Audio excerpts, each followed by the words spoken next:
Relationnellement Vôtre, un podcast pour votre épanouissement relationnel qui tient compte de vos dimensions physiques, psychologiques et spirituelles. Hello, vous écoutez le 37e épisode de Relationnellement Vôtre.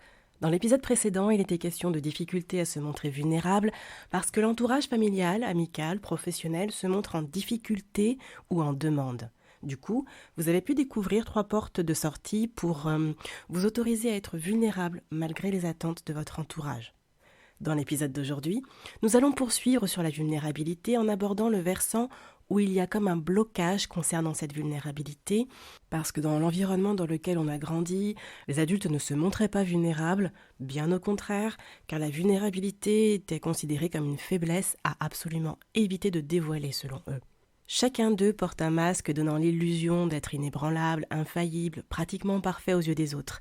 Du coup, on grandit en voulant nous aussi atteindre une telle perfection, de peur de ne pas être assez bien, d'être rejeté, de ne plus être aimé. Il est important de garder en tête que les adultes de votre entourage de l'époque n'avaient probablement pas les connaissances en psychologie ni en rapport humain que vous avez aujourd'hui. Malheureusement, les messages qui ont été véhiculés n'ont pas été soit toi, soit toi-même, mais étaient peut-être plus arrête de pleurer, fais pas ta chochotte, tu peux mieux faire. Il n'y a pas de perdant dans la famille. Et vous avez probablement d'autres exemples. Une fois de plus, le manque d'estime de soi avec la peur de ne pas être assez et vous mettez ce que vous voulez derrière, la peur de perdre l'amour, l'attention, l'affection de l'autre, font que l'enfant va se plier aux exigences et taire qui il est. Sauf qu'une fois adulte, c'est compliqué de mettre des mots sur ce qu'on ressent quand on n'a pas appris à écouter ce qu'on ressentait quand on était enfant, ni à exprimer ses ressentis. Ce n'est pas évident d'écouter ni d'identifier ses besoins quand personne n'en a tenu compte.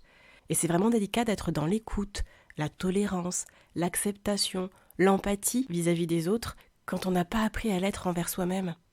Ça peut paraître bizarre, mais l'écoute, la tolérance, l'acceptation, l'empathie et bien d'autres qualités relationnelles s'apprennent. Elles ne sont pas innées. Alors, comment accepter sa vulnérabilité et la montrer quand ce qu'on a appris à faire, c'est la nier, l'éviter et la cacher? C'est la question à laquelle nous allons tenter de répondre en voyant dans un premier temps comment l'environnement peut éteindre ou favoriser la capacité d'un enfant à se montrer vulnérable, puis comment se reconnecter à sa vulnérabilité pour oser la montrer et accueillir celle des autres. Et enfin, on va voir quoi faire si vous partagez une relation avec une personne qui cache sa vulnérabilité. Allez, c'est parti, voyons comment l'environnement peut éteindre ou favoriser la capacité d'un enfant à se montrer vulnérable.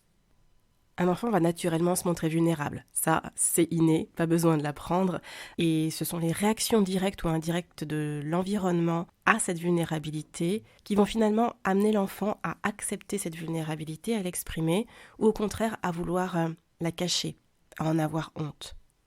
Nous apprenons principalement à partir de l'observation, l'imitation, l'expérience et la transmission de connaissances. Du coup, un enfant va apprendre à se montrer tel qu'il est avec tout ce que ça implique comme vulnérabilité s'il observe que son entourage en fait autant, s'il en fait l'expérience et que les réactions sont accueillantes, bienveillantes, et si on lui explique que ça a du bon de laisser sortir ses émotions, si on lui apprend à les nommer, les évacuer de manière adaptée, sans honte justement. Dire à un enfant arrête de pleurer sans tenter de savoir pourquoi il pleure, sans accorder de valeur à ses larmes, c'est lui apprendre que la tristesse ne compte pas ou n'a pas sa place. Pourtant, qu'on le veuille ou non, la tristesse est une émotion que nous ressentons tous. Ce n'est pas de la faiblesse, c'est une alarme qui s'allume en nous pour nous informer que quelque chose nous fait mal, nous blesse, nous manque. L'enfant va apprendre les émotions, les compétences sociales, relationnelles, dans ses interactions avec les autres. Donc, en étant à l'écoute des besoins, des émotions d'un enfant, en tolérant ses erreurs, ses maladresses, ses imperfections, et en favorisant l'expression de tout ça avec bienveillance, l'enfant apprend qu'il a le droit d'avoir mal, d'être triste, de dire qu'il est fatigué, de se tromper, etc. Et tout ça sans perdre l'amour, l'acceptation, ni la valorisation de la part de ses proches. Malheureusement, il arrive que l'environnement familial, scolaire, associatif où l'enfant grandit adopte un discours qui lui laisse entendre que les émotions, les imperfections, les erreurs ne sont pas autorisées. Il s'agit d'un discours du type « Tu peux mieux faire »,« C'est pas mal, mais j'attendais mieux de toi »,« Oui, c'est bien, mais avec tes capacités, ça pourrait être mieux ». La vie ne pardonne pas les erreurs. Il faut être courageux. Un grand garçon ne pleure pas. Ce qui ne nous tue pas nous rend plus forts. La vie est dure, il faut se battre. Arrête de pleurer, arrête de te plaindre. Sois à la hauteur. Je compte sur toi. Je ne vous jette pas la pierre en soulignant ce discours, car il m'est arrivé de prononcer quelques-uns de ces exemples à une époque, et en comprenant l'impact qu'un tel discours peut avoir et ce qu'il cache, eh bien, on peut le réajuster. Toutes ces phrases peuvent être résumées en 2 injonctions. Sois parfait, sois parfaite, et sois fort, sois forte. En analyse transactionnelle, une approche de la psychologie et une forme de thérapie, ces 2 injonctions sont appelées des drivers ou des messages contraignants. Les drivers sont donc des expressions et des injonctions que nous avons fréquemment entendues dans notre enfance et qui étaient la condition sine qua non à l'obtention de reconnaissance de nos parents ou de personnes qui nous ont élevés et ou qui ont participé à notre éducation, comme les enseignants, les professeurs, les entraîneurs par exemple. L'analyse transactionnelle parle de 5 drivers, 5 messages contraignants formulés de la manière suivante. Sois parfait, fais plaisir, sois fort, fais des efforts et dépêche-toi. Bien que ça parte d'un bon sentiment, ces injonctions annihilent la vulnérabilité en empêchant d'être soi-même. Chacun de ces drivers façonne la personnalité et le comportement de l'enfant pour qu'il se fonde dans le moule forgé par l'adulte. La démarche est bienveillante, il y a ce désir de développer le souci du travail bien fait, l'altruisme, la persévérance, la volonté de faire de son mieux ou la rapidité d'exécution. Sauf que, sans le vouloir, on endommage l'estime de soi de l'enfant qui se met à croire qu'il n'est pas assez bien, pas assez gentil, pas assez fort, pas assez résistant, pas assez intelligent, pas assez rapide. Et par effet boule de neige, l'enfant perd confiance en lui, a une mauvaise image de lui, ne s'accepte pas tel qu'il est. Ces injonctions étouffent l'amour, l'empathie, la joie, la paix, la créativité de l'enfant qui va constamment se mettre la pression pour respecter les injonctions et attendre que l'adulte lui dicte quoi faire, comment le faire. Ça endommage aussi le rapport aux autres en développant un niveau très élevé d'exigence, un jugement constant, une certaine rigidité dans le mode de fonctionnement, un besoin de contrôle, une insatisfaction qui amène à voir essentiellement ce qui ne va pas. Ça provoque aussi de l'impatience, de l'intolérance et bien d'autres comportements qui rendent le partage de la relation plus complexe, voire douloureux pour l'autre. Quand on y réfléchit, les drivers qu'on peut formuler sont le reflet de nos peurs. Nos peurs qu'il ou elle n'ait pas de bons résultats, se comporte mal, n'ait pas d'amis, souffre, soit fainéant, fragile, en retard, et je vous laisse continuer la liste. Ces peurs sont légitimes en tant que parents, et elles provoquent directement ce qu'on veut éviter. Par exemple, en encourageant un enfant à être fort, à être parfait, de peur qu'il soit trop émotif, trop sensible, trop fragile, pas assez persévérant, pas assez endurant, pas assez résistant, pas assez courageux, on lance le compte à rebours du moment où il va être épuisé de toute cette pression infligée et où il va craquer psychologiquement ou développer des maladies. Et c'est d'autant plus difficile à surmonter parce que, ayant appris à être fort, à être parfait, on n'accepte pas cette vulnérabilité générée par la dépression, le burn-out ou toute autre forme de maladie, qu'elle soit physique ou psychologique. Aider un enfant à développer les qualités citées, c'est l'aider à construire sa sécurité intérieure en l'amenant à avoir confiance en lui, à avoir une estime de soi solide pour surmonter les obstacles, les difficultés, croire qu'il a des ressources en lui pour faire face à ce qui se présente devant lui, l'encourager par rapport à qui il est, ce qu'il a en lui, et non par rapport à qui vous voulez qu'il soit ou qu'il est en plus. Et si on remplaçait les injonctions dites aux enfants par de l'attention, des questions, des réactions qui favorisent l'acceptation de soi et le respect de soi. Au lieu de dire « tu aurais pu mieux faire », on peut demander « es-tu fier de ton travail ?» Quand il exprime son ressenti, plutôt que de lui renvoyer qu'il ne faut pas se plaindre, qu'il faut être fort, que dites-vous de lui répondre « ok, j'entends que tu te sens fatigué, tu as peur, ah, là je crois que tu te sens triste » et lui proposer une réponse qui fait face à la situation, pas qui l'évite. Oui, vous allez me dire Kelly, c'est beau comme ça en théorie, mais dans la pratique, on n'a pas le temps de faire tout ça. Eh bien, ça prend autant de temps que de prononcer les injonctions citées juste avant, et c'est à voir comme un investissement dans la vie de votre enfant. Les bases prennent du temps à se poser, mais une fois qu'elles sont là, et bien là, vous pouvez souffler. Et quoi de plus beau comme récompense que de voir votre enfant bien dans ses baskets et dans ses relations ? Alors certains d'entre vous vont probablement se demander, mais comment on fait si on veut encourager l'enfant à développer sa combativité, sa persévérance, une certaine discipline? Eh bien c'est possible. Le tout, c'est de trouver un juste équilibre, de ne pas tomber dans l'extrême d'amener votre enfant à être une machine, à être un robot. Et d'un autre côté, j'entends bien que vous ne voulez pas qu'il soit constamment à l'écoute de ses émotions et qu'il ne se donne pas de mal, ne se donne pas la peine d'accomplir certaines choses. Vous n'êtes pas obligé de basculer dans des injonctions de soit fort, soit parfait, faire un effort. Ça peut être de lui expliquer les bénéfices de se montrer persévérant, de se montrer rigoureux, de faire preuve de combativité, en lui expliquant qu'il y a un temps pour tout. Il y a un temps pour s'amuser, il y a un temps pour pleurer, il y a un temps pour se reposer, et il y a aussi un temps où il est nécessaire de travailler, d'accomplir certaines tâches. Ça reste dans une forme d'équilibre. Après, il est peut-être nécessaire d'avoir cette démarche empathique, bienveillante, équilibrée envers soi-même pour réussir à la mettre en place avec nos enfants. Et c'est ce qu'on va développer dans le point suivant. Comment se reconnecter à sa vulnérabilité pour oser la montrer et accueillir celle des autres. Vous allez me l'entendre dire sans m'en lasser. Faire un travail sur soi seul dans son coin demande un gros investissement en énergie et ça expose bien souvent à des impasses. Je ne peux que vous encourager à faire appel à une professionnelle pour vous aider à vous reconnecter à vos besoins, vos ressentis, vos envies. En d'autres mots, à vous reconnecter à la vraie version de vous-même, la version libérée des messages contraignants. Alors, dans un premier temps, vous pourrez vous reconnecter à vos besoins. Quand on grandit en intégrant les drivers évoqués, les besoins fondamentaux tels que manger, boire, dormir, ou même les besoins affectifs d'amour, de soins, de sécurité, d'appréciation, sont mis au second plan. Et sans même s'en rendre compte, quand l'estomac crie famine, au lieu de faire une pause, on se dit « Allez, j'ai encore plein de choses à faire, je mangerai après ». Selon vous, quel est le driver qui résonne là? Sois fort, fais un effort. La fatigue se fait durement ressentir, mais on ne l'écoute pas au point de tirer encore et encore sur la corde, de repousser ses limites physiques et mentales. Et là, quel driver résonne? Sois fort, fais un effort, sois parfait. Le travail sur soi permet de redonner de la place, de la valeur et de l'importance à nos besoins. Et c'est fondamental de leur accorder de la place si on veut pouvoir en accorder aux besoins des autres. Ensuite, vous pourrez aussi apprendre à vous reconnecter à vos ressentis.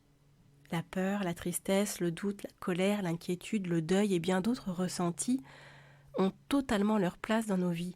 Chacun d'eux joue un rôle d'alerte pour nous indiquer qu'il y a un nœud, un élément qui ne passe pas, que l'âme n'arrive pas à digérer. C'est important de prendre le temps de faire le nécessaire pour que ça passe, sinon les éléments s'accumulent et finissent par nous rendre malades. Fuir les émotions, les mettre de côté, les nier, donne l'illusion qu'elles ne sont plus un obstacle. Mais ce n'est pas parce qu'un objet est hors de votre champ de vision qu'il n'est plus chez vous. Vous oubliez qu'il est là jusqu'au jour où vous trébuchez dessus, et la chute peut être vraiment douloureuse. En redonnant de l'espace à vos ressentis, en acceptant de mettre des mots dessus, vous réaliserez qu'ils ne vous rendent pas plus faible, ils vous rendent uniquement plus humain. C'est ça la vulnérabilité. On peut se leurrer et croire qu'on n'a aucune faille, mais au fond c'est impossible. Tout être humain a des points faibles, donc autant l'accepter. On est tous dans la barque de la vulnérabilité. Arrêtons de nous juger quand l'un d'entre nous ose la montrer. Vous pourrez aussi vous reconnecter à vos envies, vos rêves. Faire un travail sur soi aide à retrouver qui on est et ce qu'on veut vraiment au milieu de toutes les injonctions qui ont façonné notre manière d'être et de faire.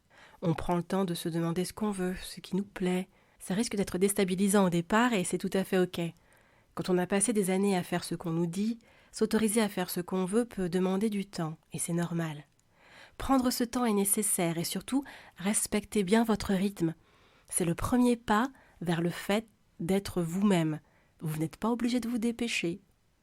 Vous réaliserez au fur et à mesure qu'en regagnant en estime de vous-même, vous arrivez à plus en plus d'acceptation, de tolérance, d'empathie envers vous-même. Vous pourrez alors en faire autant dans vos relations. Il est aussi possible que vous soyez à l'aise avec votre vulnérabilité, mais que ce ne soit pas le cas de votre partenaire de vie, de vos parents, de vos frères et sœurs, de vos amis. Voyons donc quoi faire dans ce cas si vous partagez une relation avec une personne qui cache sa vulnérabilité. Il est important d'être à l'aise avec l'idée qu'on ne cherche pas à changer l'autre. autant accueillir le fait que cette personne fonctionne comme ça pour le moment, donc on ne force pas. Ce que vous pouvez offrir à cette personne, ce sont les qualités relationnelles suivantes. Votre authenticité, et donc votre vulnérabilité.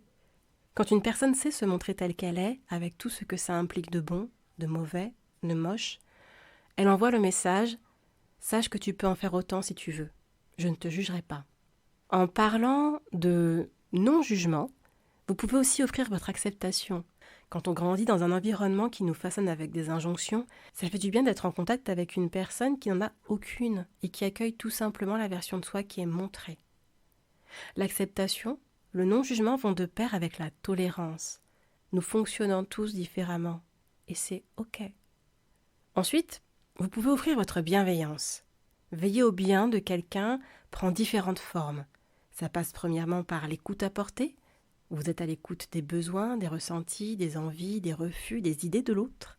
Vous y accordez de l'attention, de l'importance lorsqu'ils sont exprimés, de manière à encourager la personne qui vous les exprime à retenter l'expérience. La bienveillance passe aussi par le respect.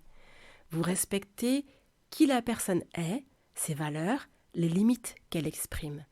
Ça encourage la personne en question à continuer à être elle-même et à s'affirmer. Vous pouvez aussi offrir votre loyauté, savoir que vous êtes une personne fiable, une personne qui ne la trahira pas, qui ne se moquera pas d'elle, mais au contraire qui est capable d'assurer ses arrières si besoin, eh bien ça va rassurer la personne et lui offrir une porte à la vulnérabilité. Tout ça véhicule vraiment un sentiment de sécurité qui encourage à se montrer vulnérable. Et bien sûr, si vous pouvez servir l'ensemble sur un lit d'empathie, en vous intéressant à l'autre, vous essayez de comprendre avec bienveillance et douceur pourquoi la vulnérabilité est si compliquée. Et vous vous montrez réceptive aux manières de favoriser la vulnérabilité qui correspondent à cette personne. Vous lui demandez son avis, son ressenti, si toutefois elle est d'accord pour en parler. Une fois de plus, dans le respect et la bienveillance, on ne force pas. Allez, que dites-vous d'illustrer tout ça avec un témoignage ? Cette semaine, il s'agit de celui de Camille. Camille a grandi dans une famille à l'éducation stricte, pour reprendre ses mots. La mère de Camille était peu démonstrative et son père militaire de carrière, et du coup, il avait une rigueur et une exigence comparables à celles de son métier. Camille faisait preuve de sensibilité, étant plus jeune. Elle pleurait trop souvent au goût de ses proches qui lui ont fortement conseillé d'arrêter. Du coup, elle se cachait sous son lit quand elle avait besoin de laisser couler ses larmes. Camille a appris à ne compter que sur elle. La débrouillardise était un mot d'ordre à la maison. Elle se sentait seule et avait l'impression de ne pas être la fille que ses parents auraient aimé avoir. Elle se considérait pas assez ceci, trop cela, pas comme il faut, quoi. Camille était vraiment mal dans sa peau. Elle a progressivement compensé son mal-être avec la nourriture. Le hic, c'est que ça a entraîné un surpoids qui a accentué son mal-être. Un cercle vicieux, quoi. Camille a appris à se montrer dure pour que les élèves moqueurs la laissent tranquille, et elle avait l'art et la manière d'être la bonne amie, l'oreille bienveillante, celle qui est toujours là pour aider les autres, mais elle ne parlait jamais d'elle et ne laissait transparaître aucune émotion. Une fois adulte, Camille s'est mariée à un des garçons de son groupe d'amis. Ils ont fondé une famille dans laquelle Camille a inconsciemment répété le fonctionnement familial qui l'avait tant fait souffrir. Le quotidien était essentiellement fait des cris de Camille, des pleurs de ses enfants et des silences de son mari. Camille était épuisée, mais ça a continué ainsi plusieurs années, jusqu'au jour où une situation entre sa fille et elle lui a renvoyé son passé en plein visage. Camille avait l'impression d'être dans la peau de sa propre mère et sa fille dans la sienne. Profondément choquée de la scène, Camille s'est effondrée en larmes, sa fille aussi, et du coup Camille l'a serrée dans ses bras. C'est là que Camille a décidé de solliciter l'aide d'une psychologue pour essayer de comprendre pourquoi le schéma se reproduisait malgré elle. Camille a réalisé qu'elle arrivait à faire preuve d'empathie avec les personnes extérieures à sa famille, mais inconsciemment, dès qu'elle rentrait à la maison, c'était comme si elle verrouillait sa sensibilité, son empathie, son affection envers les siens. C'est en revenant sur son histoire, son parcours, que Camille a pu mettre des mots sur les blessures de son enfance, verbaliser ses souffrances, les carences et les injustices ressenties. Un long travail sur elle a permis à Camille de regagner en estime personnelle et en confiance en elle. Elle a appris à être à son écoute pour être à celle de son conjoint et de ses enfants. Elle est en chemin vers une acceptation d'elle-même, pour s'autoriser à faire des erreurs, à ne pas toujours être au top du top, et accepter les imperfections, qu'elles soient en elle ou chez les autres. Depuis que Camille s'est reconnectée à ses émotions et à sa vulnérabilité, elle se montre plus démonstrative avec son conjoint et avec ses enfants, et chacun le lui rend bien. Voici 3 clés que ce témoignage nous enseigne ou nous rappelle. La première clé, c'est qu'en privant un enfant de la possibilité de se montrer vulnérable, on le prive de sa capacité à exister tel qu'il est. En n'ayant pas le droit d'exprimer sa sensibilité, Camille s'est donc effacée. Il lui a fallu un long travail sur elle pour s'autoriser à être elle-même à nouveau. En tant qu'être humain, nous avons tous cette vulnérabilité en nous. Inutile de la nier ni de la combattre, on ne peut pas la supprimer, donc autant l'accepter. La deuxième clé, c'est qu'on peut tout faire pour éviter de reproduire des schémas du passé. Tant qu'on n'a pas soigné les blessures passées, la souffrance et les émotions non digérées peuvent ressortir à tout moment en nous amenant à avoir des réactions non maîtrisées. Camille avait l'habitude d'être froide et dure à la maison pour répondre aux injonctions de ses parents. C'est une habitude qu'elle a gardée une fois adulte, car elle ne savait pas comment fonctionner autrement. C'est une chose de vouloir faire différemment de ce qu'on a vécu, c'en est une autre d'avoir les ressources pour le faire, surtout si on n'a pas pris de recul par rapport à notre vécu. Voilà pourquoi il est important de pouvoir faire un travail sur soi. La troisième clé, c'est que même si ça demande du travail, rien n'est totalement irréversible. Camille a réussi à se reconnecter à ses besoins, ses émotions, sa sensibilité, et elle fait de plus en plus preuve de vulnérabilité. Elle s'autorise petit à petit à la montrer, à l'accueillir. Elle avance pas à pas et elle voit les fruits de ses efforts. Du coup, ça l'encourage à persévérer. Voilà, on arrive à la fin de ce 37e épisode de Relationnellement Vôtre. Si vous souhaitez faire un travail sur vous pour accepter votre vulnérabilité, vous reconnecter à vous-même de manière à oser montrer cette vulnérabilité, eh bien vous pouvez solliciter une des professionnelles de Relationnellement Vôtre en envoyant un message à relationnellementvôtre@gmail.com. Si vous voulez être informé des nouveautés, des mises en ligne et des changements au sein de Relationnellement Vôtre, pensez à vous abonner. Vous pouvez le faire directement sur le site www.relationnellementvôtre.fr. Eh bien, cet épisode est le dernier de l'année 2022. C'est un réel plaisir de vous proposer ce contenu et je compte bien continuer en 2023. Juste après une petite pause, par contre, une pause de quelques semaines, car plusieurs nouveautés arrivent. Donc du coup, pensez bien à vous inscrire histoire de ne pas passer à côté. Et du côté du podcast, on se retrouvera en février pour le premier anniversaire de Relationnellement Vôtre, 1 an déjà, ça passe vite, avec une nouvelle version du podcast. N'hésitez pas à réécouter le contenu déjà proposé, que ce soit sur le podcast ou même sur la chaîne YouTube, à partager aussi à vos proches que ça pourrait aider. Et on reste en contact sur le compte Instagram, bien sûr. Et puis, je vous souhaite de passer de très bonnes fêtes de fin d'année et surtout prenez bien soin de vous. Relationnellement Vôtre.